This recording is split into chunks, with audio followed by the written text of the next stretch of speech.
Hi guys, ඉතින් ගොඩ කාලෙකින් තමයි මේ වීඩියෝ එකක් අප්ලෝඩ් කරන්නේ. මේ වීඩියෝ එක නම් අපේ වෙඩින් එකට අපිට හම්බුන gift එකක් තිබුණා. day out එකක්. day out එක හම්බුනේ කොහෙද කියලා අපි බලමුකෝ ඉස්සරහට. ඉතින් ඒ ගමන යන අතරමඟදී අපිට හම්බුන තැනක් තමයි මේ තියෙන්නේ. කොළඹ මේ වගේ තැනක් තියෙයි කියලා හිතන්නත් අමාරුයි. ඇත්තටම මාරම ලස්සනයි. මාරම නිස්කලංක තැනක් තමයි මේක. මේක තිබුණේ බත්තරමුල්ල පැත්තේ ලේක් රෝඩ් කියලා. ඒ පැත්තෙන් අපි වැරදිලා ගිහිලා තමයි අපිට මෙතන හම්බුනේ. ඇත්තටම හරිම ලස්සනයි. ඉතින් මම ඒ නිසා මේ වීඩියෝ එකට ඒක ඇඩ් කරා. ඒකේ බලන්න ලස්සනම ලස්සනයි. ඒ කියන්නේ ලුම් මල් පිරීලා එතන මං හිතන්නේ මේ රක්ෂිතයක් තියෙනවා. එතනින් අපි චුටක් ඉස්සරහට ගිහිල්ලා බැලුවා ඒ පාර දිගේ.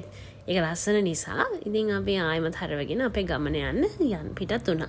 ඉතින් මේ ගමන යන්නේ අපි ගෙදර ඉඳන් අපි කෝට්ටේ ඉඳන් නවගමුවට තමයි ගියේ.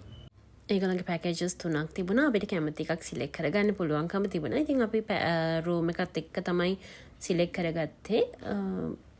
අපි බලමු දැන් එහෙනම් කොහොමද ඒ තිබුණේ කියලා. මේ තමයි අපිට හම්බුනේ රූම් එක.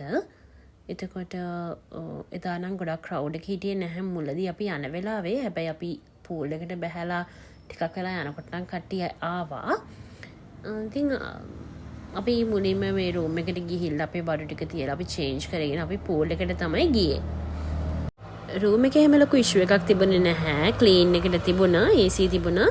මොකද ඒ දවස්වල රස්නේ ඉතින් ඒක ඉෂුව එකක් තිබුණෙත් නැහැ AC තිබුණ නිසා.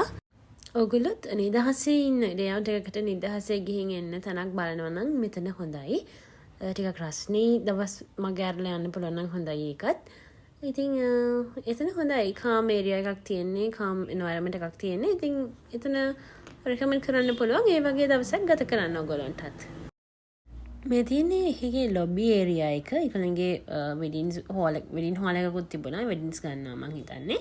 ඉතින් අපි මුලින්ම අපි ලොබි ඒරියා එක ෆොටෝස් අරගෙන ඊට පස්සේ චේන්ජ් කරගෙන පූල් එකට බැහැලා ඉඳලා ඊට පස්සේ අපි කන්න ආවා. ඒගොල්ලන්ගේ කෑම හොඳට තිබුණා. අපි ෆ්‍රයිඩ් රයිස් තමයි ඕඩර් කරේ.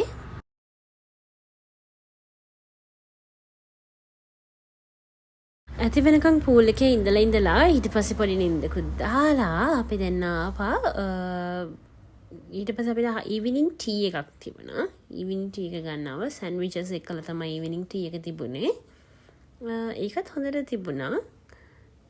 ඊට පස්සේ ඉතින් අපි ඊවිනිං ටී එකත් අරගෙන එතනින් ආවා අපි නවගමු දේවාලයට. නවගමු දේවාලයටත් ගිහිල්ලා එහෙම අපි ගෙදර ආවා. ඒ විදිහට තමයි ඉදා අපේ දවස ගෙවුනේ. thank you ලොකුනංගි ඉතින් අපිට මේ gift එක දුන්නට and අපිව subscribe කරලා නැති අය subscribe කරන්න.